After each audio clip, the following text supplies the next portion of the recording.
For some reason, everybody thinks butterflies are better than moths. We make children's books about butterflies, we use them as metaphors of change. You might be an ugly caterpillar now, but soon you'll grow into a beautiful butterfly. We go into fields and frolic around trying to catch them, and some people even have a collection of them. Granted, the people who do collect them do so by impaling the butterflies.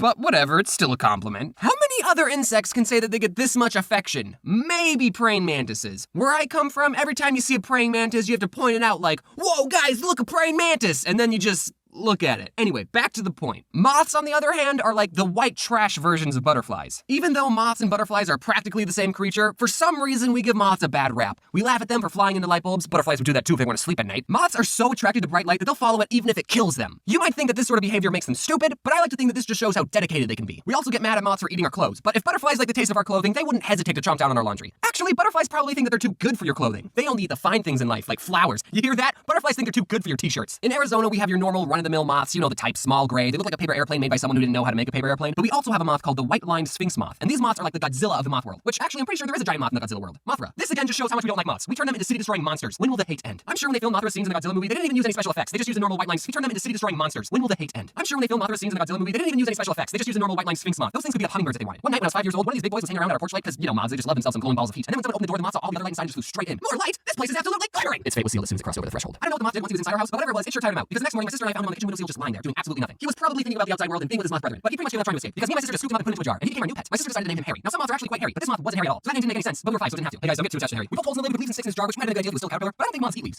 You hate leaves? We probably should have just put on a t-shirt. We thought we were taking good care of him. My mom apparently didn't like Harry. She said, I have a good idea. Why don't you take care of your kindergarten class tomorrow? And I don't know, maybe give me the class pet there. This is back when I thought my mom had good ideas, so we decided to take her to school. Because think how cool it would be as a 5-year-old showing all your classmates the giant moth you captured. Looking back at the situation, having a class pet whose lifespan that won't make it to the end of the school year isn't a smart idea. The teacher probably didn't want to have to go to school one day and explain to a room full of 5-year-olds why class pet was lying on its back not moving. So the teacher suggested, what if we release Harry at recess? Now a lot of kids' movies have animals in them. The animals usually don't like being captured. The animals want to be free and live out in the wild. Think Finding Nemo, Spirit, Happy Feet, Free Willy. It was common knowledge to every 5-year-old that all the creatures walking on the screen are wanting to live in the wild. So we were more than happy with Harry back in his home. When it came time for recess, we all walked outside and were excited to be part of the newly instituted Catch and Release Moth program. We were like those people with the beach whales back in the ocean. Except in this metaphor, the whales were in the ocean minding their own business, and then 2 young kindergartners put it in a plastic baggie and moved it miles away from home. It was supposed to be a happy moment seeing Harry get rehabilitated in the moth society, but what actually happened was a lot darker. We gathered around the teacher, she opened the jar, but Harry didn't fly out, so then she had to shake Harry out of the jar. We already established that Harry's not smart. Eventually, he finally understood that he was free. The whole sky was waiting above him. He flew upward, wings fluttering, ready to reclaim his moth life. Well, turns out there's a good reason giant moths don't come out at night, and that's mostly because of camouflage and the fact that the predators are asleep. Harry had neither of those advantages at playground in the middle of the day. Not 10 seconds gone by when a predator near entry swooped down and grabbed Harry and speak. Harry was a free moth for a good 10 seconds before his painful, inevitable death. Immediately, the entire kindergarten class began screaming. My sister ran after the door, demanding Harry release Harry. Unfortunately, birds don't listen to those sorts of demands. Am I right, Jane? Are you sit? Are you roll over?